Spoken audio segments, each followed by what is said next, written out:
MCU का Spiderman अपने आप में ही बहुत ज़्यादा अनोखा है क्योंकि ये पहले के स्पाइडरमैन से बहुत ही ज़्यादा यंग, मॉडर्नाइज और इंटेलिजेंट है जो बिल्कुल कॉमिक बुक वाले पीटर पार्कर की वाइब देता है। वहीं जीनियस वे, फ्रेंड्स और सैड स्टोरी लाइन इसे और ज़्यादा बढ़ावा देता है। मगर हमें अगर कुछ नहीं बताया गया है इस पीटर पार्कर के बारे में तो वो है पीटर पार्कर की पेरेंट्स की डेथ कैसे हुई। पीटर के पेरेंट्स किसी एक्सीडेंट में मारे गए जिसके बाद से अंकल बेन और आंट मे ने उसका ख्याल रखा है। हालांकि अब तक एमसीयू में ये ऑफिशियली नहीं बताया गया है कि आखिर किस तरह से पीटर पार्कर के पेरेंट्स मारे गए, मगर दुनिया में कुछ ऐसे फैंस हैं जिनके अंदर चुल मची होती है और वो लिमिटेड इंफॉर्मेशन की वजह से कुछ ऐसी थियरीज बना देते हैं जो ऑफिशियली बिल्कुल भी सही नहीं होती है मगर दिल को दिलासा देने के लिए बहुत सही है। और ये थियरीज आपको रेडिट और वेबसाइट्स पे ऐसे ही मिल जाएंगी। तो आज मैं कुछ ऐसी 3 थियरीज लाया हूँ जो बताएंगी कि एमसीयू के पीटर पार्कर की पेरेंट्स की डेथ कैसे हुई। मगर उससे पहले अगर आपने हमें इंस्टाग्राम पर फॉलो नहीं किया है तो जल्दी कर लीजिए क्योंकि 1000 फॉलोवर्स बहुत जल्दी होने वाले हैं।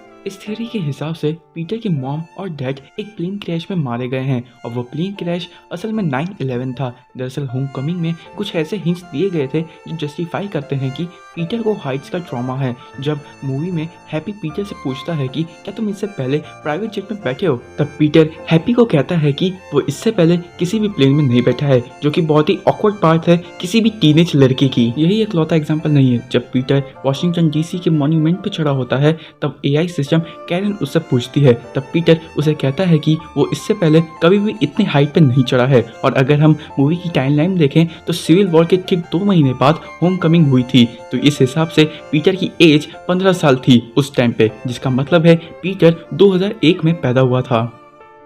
थियरी 2 के हिसाब से पीटर के पेरेंट्स एक बहुत बड़े साइंटिस्ट थे जो शील्ड के लिए काम करते थे और उसी टाइम उन्होंने कुछ बहुत ही इंपॉर्टेंट डिस्कवरी की होती है और इसी पल उन्हें पता चला होता है कि शील्ड के अंदर हाइड्रा का कंट्रोल है, जिसके वजह से हाइड्रा अपने इस काले सच को छुपाने के लिए अपने सबसे काबिल पपेट को भेजता है जो था विंटर सोल्जर, उन्हें मारने के लिए। और इसी वजह से टोनी पीटर को सिविल वॉर में इंक्लूड करता है और शायद इसी वजह से टोनी पीटर को अपने जैसा ही समझता है।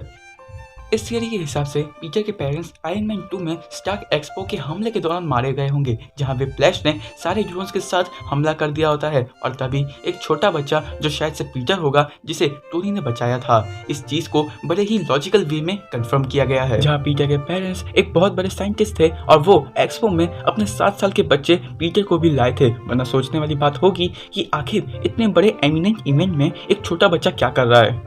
अगर मेरे ओपिनियन की बात की जाए तो पहली थियरी सबसे ज़्यादा बकवास लग रही है मुझे, जबकि दूसरी और तीसरी थियरी कुछ कुछ सही लगती है। आपका क्या ओपिनियन है इसमें कमेंट करके मुझे बताइए।